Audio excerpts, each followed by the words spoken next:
My name is Rachel, and I'm from a small town near Des Moines, Iowa. I grew up with my mom and stepdad, Tom, who came into our lives when I was 10. He always tried to act like a good guy, strict, but supportive. Or so I thought. My biological dad passed away when I was 7. He had left behind a college fund in my name, around $35,000, managed by my mom until I turned 18. She promised she wouldn't touch it. I remember the day Dad died. Leukemia. I was too young to understand the finality of it all, but not too young to feel the hole it left. Before he passed, he called me to his hospital bed, his skin pale against the white sheets. "Rachel," he said, his voice barely above a whisper, "I've set something aside for you. For college. Promise me you'll study hard." I nodded, crying, not fully comprehending. That money represented his final act of love, his way of still being there for me, even after he was gone. Mom was devastated after Dad died. For almost 3 years, it was just the two of us in our small 3-bedroom house on Maple Street. She worked double shifts at the diner to keep us afloat.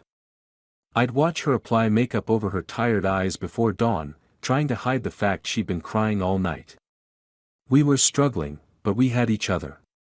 Then Tom came along. He walked into the diner where Mom worked and kept coming back, always sitting in her section. He had a good job at the construction company, a charming smile, and seemed genuinely interested in both of us. Looking back, I wonder if he knew about my college fund from the beginning. At first, Tom was everything we needed. He fixed things around the house, took us on weekend trips to Lake Okoboji, and always remembered my birthday. During my middle school years, he'd help with my homework, especially math problems that left Mom baffled. He'd ruffle my hair and say, "You're gonna be the first Dr. Williams, kiddo. I just know it." When they got married the summer before I started high school, I was a bridesmaid. I remember hugging Tom after the ceremony and calling him Dad for the first time. Something flashed in his eyes, pride, I thought then. Now I wonder if it was calculation. High school went by in a blur of AP classes, track meets, and college applications. I was determined to make something of myself, to honor my real dad's memory. Every report card with straight A's, I'd think of him. Every college brochure that arrived in the mail made his sacrifice seem more meaningful. Through it all, Tom remained supportive on the surface. "Northwestern is expensive," he'd say while reviewing brochures with me. "But that money your dad left will help, and we can figure out the rest." He'd squeeze my shoulder reassuringly. I trusted him completely. The subtle changes were easy to miss. Junior year, Tom started complaining about his old truck. "Damn thing's falling apart," he'd mutter at dinner. "Can't keep throwing good money after bad." But when I suggested he save up for a new one, he'd shake his head. "Your college comes first, Rachel." He started working longer hours, coming home tired and irritable. Mom would have dinner waiting, but sometimes he'd barely touch it. "Just trying to provide," he'd say when she asked what was wrong. They started fighting in hushed tones after they thought I was asleep. Senior year arrived with acceptance letters. Northwestern University in Chicago was my dream school, and when the thick envelope arrived, I screamed so loud Mrs. Porter next door called to check if everything was okay. My hands trembled as I read the letter aloud to Mom and Tom. "That's my girl," Tom said, hugging me. But something felt off in his embrace, it was stiff, distracted. That night, I heard them arguing again. "She deserves this, Tom," Mom whispered fiercely. "I know that, but have you seen the price tag? Even with financial aid. James left that money specifically for her education." "I'm not suggesting. Look, we'll figure it out." Spring came, and with it, decision time. Northwestern had offered some financial aid, but not nearly enough. When I brought up starting the paperwork to access my college fund, Mom and Tom exchanged a look that made my stomach drop. "Let's talk about that this weekend," Tom said casually. "I need to get some papers from the bank." That Saturday, while helping Mom clean the garage, I found the first clue something was wrong. A brochure for a 2023 Dodge Ram tucked inside one of Tom's work folders. The price circled in red pen, $32,500. Something cold settled in my chest. 3 days later, I saw it parked outside Tom's work site, gleaming black, crew cab, all the upgrades. I recognized it immediately from the brochure. I texted Mom a photo. Did Tom get a new truck? Her reply came hours later, we need to talk when you get home. I skipped track practice and drove straight home. Mom was sitting at the kitchen table, eyes red-rimmed. Tom's truck wasn't in the driveway. Where's my college fund? I asked without preamble. Mom couldn't meet my eyes. Rachel, honey, sit down. No. Where is it? My voice didn't sound like my own. There were some investments that didn't work out. What investments? That money was in a trust. Dad set it up specifically for college. She fidgeted with her wedding ring. Tom thought he could grow the money. Make it more for you. By buying a truck. The words came out like ice. Her head snapped up. You know. I'm not stupid, Mom. I saw the brochure, and now the exact same truck is sitting outside his work. That's not a coincidence. Tom came home an hour later. I was waiting in the living room, college acceptance letter in one hand, my dad's photograph in the other. The front door opened, and I heard the jingle of keys being tossed in the bowl by the entrance, a sound that used to mean family and safety, now tainted. Hey kiddo, he called out, then stopped short when he saw my face. Everything okay? Where's my college fund? I asked, my voice steady despite the rage building inside me. He glanced toward the kitchen where Mom was hiding. Let's all sit down, Ann. No more deflections. No more lies. Where is my money? His friendly facade cracked just slightly. Look, Rachel, adult finances are complicated. Your mom and I had to make some tough decisions. So tough that you're driving them around town. His expression darkened. That truck is for work. It's an investment in our future, your future too. My future was Northwestern. My future was what my real dad wanted for me. He flinched at real dad, the first genuine reaction I'd seen. You think I'm not real? After everything I've done for you and your mom? I stood up, suddenly calm in my fury. Show me the account statements. Now. The fight that followed was ugly. Tom's excuses evolved as the night wore on. First, he claimed he'd invested the money and lost some. Then, he admitted he'd needed the truck for a promotion. Finally, when I wouldn't back down, the truth emerged in pieces. Fine. Yes, I used some of the money for the truck. But I was planning to pay it back before you needed it. Some of it? How much is left? The silence told me everything. When we finally accessed the account the next day, the balance was $1,027.83. Almost everything gone. It was a good investment, he insisted, his voice hollow. I needed it for work. My mom just stood there. She didn't fight for me. She had let him do it. I felt sick. That money wasn't for a truck, it was my future. I called my Aunt Melissa, my dad's sister, that night. Unlike Mom, she was furious on my behalf. She connected me with a family lawyer she knew, Marcus Hernandez. The good news, Marcus told me after reviewing the trust documents, is your father set this up as an irrevocable trust with your mother as trustee. She had a fiduciary duty to manage it in your best interest until you turned 18. The bad news is the money's already spent. Can I get it back? We can try. It won't be easy, and... He hesitated, it will mean legally going after your mother, not just Tom. I thought about Dad in that hospital bed. About his final gift to me. Do it. The lawsuit destroyed whatever was left of our family. Mom begged me to reconsider. He didn't mean to hurt you, Rachel. We can figure something out. Maybe community college first, then transfer. Her defense of him cut deeper than Tom's betrayal. He stole from me, and you helped him. Word spread around town. At the grocery store, I caught Mrs. Larson from church whispering to the cashier while looking at me.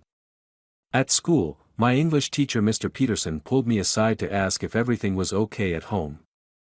Even my best friend Amber seemed unsure how to act around me. "Aren't you being a little harsh?" she asked during lunch. "I mean, they're still your parents." "My dad is dead," I replied. "And they stole what he left me." Tom tried a different approach. He started leaving brochures for community colleges on my bed. "Just as good for the first 2 years," he'd say. "And by then, we can save." "We?" I interrupted. There is no "we" anymore. The court proceedings dragged on for months. Tom finally admitted he'd used the money to buy the truck outright, no loan. He claimed he planned to use his improved job prospects to replace the money, but financial records showed no attempts to save anything. If anything, he'd been spending more: new fishing gear, a weekend trip to Nashville with his buddies. Mom finally broke her silence in court. "I thought he was handling it," she said weakly. "He said it would all work out." The judge's ruling came down 3 weeks before graduation. Tom would have to sell the truck and pay back $30,000 immediately. The remaining $5,000 plus legal fees would come from a garnishment of his wages. Mom, as trustee, was found negligent but wouldn't face financial penalties since she hadn't directly spent the money. Tom was forced to take out a personal loan to cover the difference when the truck sold for less than he'd paid. The day I received the cashier's check, he couldn't look at me. Mom tried one last time to reconcile. "He made a mistake, Rachel. A terrible one. But we're still family." I looked at the woman who had once been my protector. "Family doesn't steal from each other. Dad would be ashamed of both of you." I moved in with Aunt Melissa until college started. The recovered money, combined with financial aid and a part-time job, made Northwestern possible again. On move-in day, Melissa helped carry boxes to my dorm room. No sign of Mom or Tom. That was 3 years ago. I'm a junior now, studying pre-med just like I always planned. Mom still sends birthday cards with tearful apologies. Tom never reached out again. I heard through Amber that they're struggling financially now, the loan payments hit hard, and their marriage is strained. Sometimes I wonder if my revenge was worth it. The money came back, but I lost what I thought was my family. Late at night, I still find myself staring at old photos from when I believed Tom cared about my future. Northwestern keeps me busy enough that I can usually push these thoughts away. My biology professor, Dr. Chen, has taken me under her wing for research projects. "You have extraordinary focus, Rachel," she told me once. I didn't tell her that focus was born from necessity, from learning early that no one would fight for my future except me. Last month, I was grabbing coffee at the campus cafe when I saw a man who looked like Tom. Same build, same way of standing with his weight shifted to one side. For a moment, I froze, coffee midway to my lips. It wasn't him, of course, just a middle-aged construction worker taking a break. But the momentary panic made me realize I hadn't fully processed everything. I started seeing a therapist at the University Counseling Center. Dr. Winters listens without judgment as I unpack the complicated feelings I've buried. "You can be both right in your actions and still grieve what you lost," she told me during our 3rd session. Those aren't contradictory. What I haven't told her, what I haven't told anyone, is that I've been tracking Tom and Mom from afar. Not in a stalker way, just checking social media occasionally. Tom had to sell more than just the truck. Their house went on the market last year, downsizing, Mom called it in her Christmas card, the one I didn't respond to. Tom's construction company laid him off 6 months ago. Mom picked up extra shifts at the diner. Part of me feels vindicated. Isn't this what I wanted? For them to understand the impact of what they'd done. But another part feels hollow. Their suffering doesn't erase mine, doesn't restore the trust that was broken. Last week, I received a letter forwarded from my old address. Inside was a check for $500 and a note, more to come when I can. I'm sorry. T. The handwriting was messy, pressed hard enough to leave indentations on the paper. I traced the letters with my fingertip, trying to read between the lines. Was this genuine remorse or another manipulation? The check was drawn from a new bank account, not joint with Mom. The memo line read, partial repayment. I haven't decided if I'll cash it. The money isn't really the point anymore. It never was. My roommate Zoe found me staring at the check one night. "What's that about?" she asked, plopping down beside me on our tiny dorm couch. I surprised myself by telling her everything. When I finished, she was quiet for a long moment. "My dad left when I was 4, she finally said. Never paid child support, never called on birthdays. Last year, he reached out wanting to reconnect. She twisted a ring on her finger, her mother's, she'd once told me. I told him to go to hell. Do you regret it? I asked. She shrugged. Some days yes, some days no. But it was my choice to make, not his. She nodded toward the check in my hand. That's your choice too. What I learned from all this is something my real dad never got the chance to teach me. Sometimes revenge isn't about rage. It's about standing up for yourself, even if it means walking away from those who were supposed to protect you. And sometimes, the revenge you thought would heal you leaves a different kind of wound, one that might never fully close. The question I ask myself now isn't whether I was right to fight for what was mine, but whether winning that fight was worth the cost. I'm still not sure if I'll ever let them back into my life. Mom calls every few weeks, leaving voicemails that get progressively shorter. Just checking in, or, hope your finals went well. Tom's check sits in my desk drawer, uncashed. Yesterday, I received an email from Amber. She's getting married next summer and wants me to be a bridesmaid. The wedding is in our hometown. Mom and Tom would love to see you, she wrote. They ask about you all the time. My finger hovered over the delete button, but I couldn't press it. Instead, I wrote back, I'll think about it. And I will. Because the hardest part of growing up isn't learning how to fight for yourself, it's figuring out when to stop fighting. When to lay down your weapons and assess the battlefield. Sometimes the victory you thought you wanted leaves nothing but scorched earth behind. I've started writing letters to my dad, my real dad. I tell him about my classes, my friends, my dreams of medical school. I tell him I understand now why he set that money aside, not just for tuition, but for freedom. The freedom to choose my own path. I never mail these letters, of course. But writing them helps me remember that his legacy wasn't just a bank account. It was his belief in me. As for Tom's check and Amber's wedding invitation, I still don't know what I'll do. Part of me wants to move forward, unburdened by the past. Another part isn't ready to forgive. What I do know is this: revenge doesn't taste as sweet as I imagined. But neither does loneliness. And somewhere between justice and mercy, I'm trying to find a place to stand. 2 days ago, I did something impulsive. I called Tom's cell phone, the same number he's had since he first came into our lives. It rang 4 times before going to voicemail. His greeting was different, more subdued than the cheerful, "You've reached Tom Williams, leave a message." I remembered. "This is Tom. Leave your name and number." That was it. I hung up without leaving a message, heart pounding like I'd just run a mile. What would I have said anyway?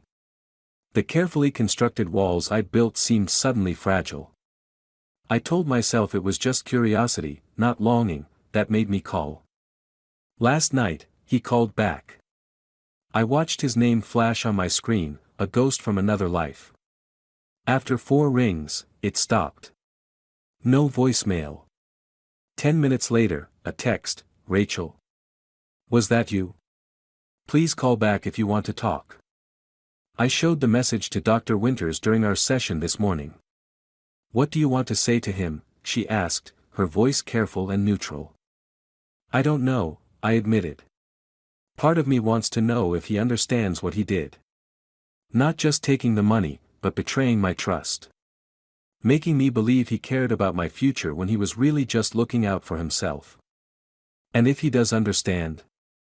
I stared out her office window at the students crossing the quad, backpacks slung over shoulders, futures still untarnished by betrayal. "I'm not sure that changes anything." "It might not," she acknowledged. "But sometimes closure comes from unexpected places." When I returned to my dorm, I found an email from my academic advisor. The medical school application process would start next semester, and my grades put me in a competitive position. The path my father had imagined for me was still possible. Still mine. That felt like its own kind of victory, one Tom couldn't take away. That night, I took Tom's check from my drawer and really looked at it. $500. Not a life-changing amount, but not insignificant either. I thought about what it might have cost him to send it.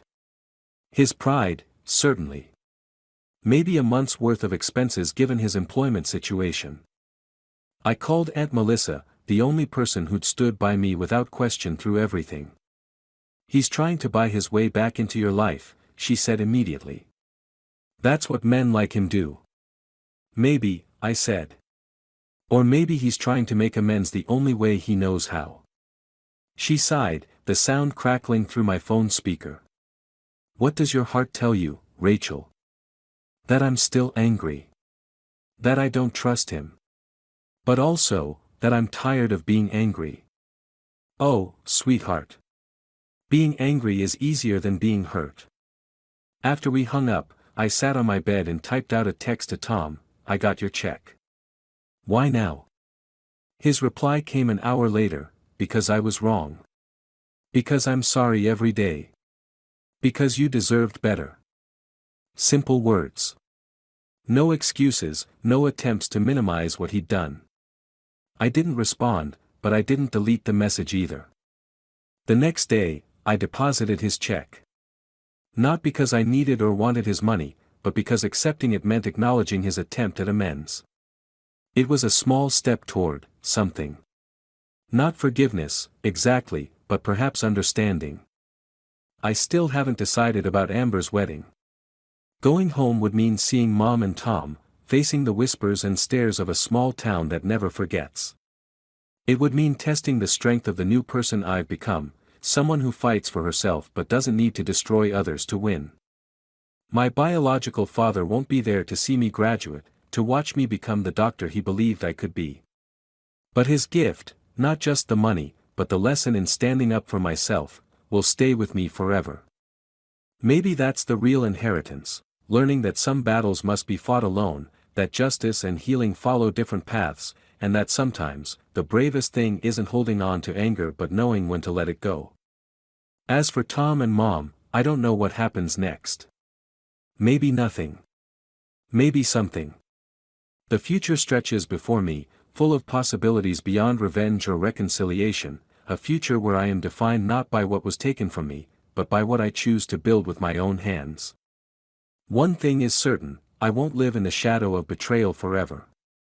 Whether that means cutting all ties permanently or finding a way to rebuild something new, the choice is finally mine to make. Not Tom's. Not Mom's. Not even my dad's. Mine alone.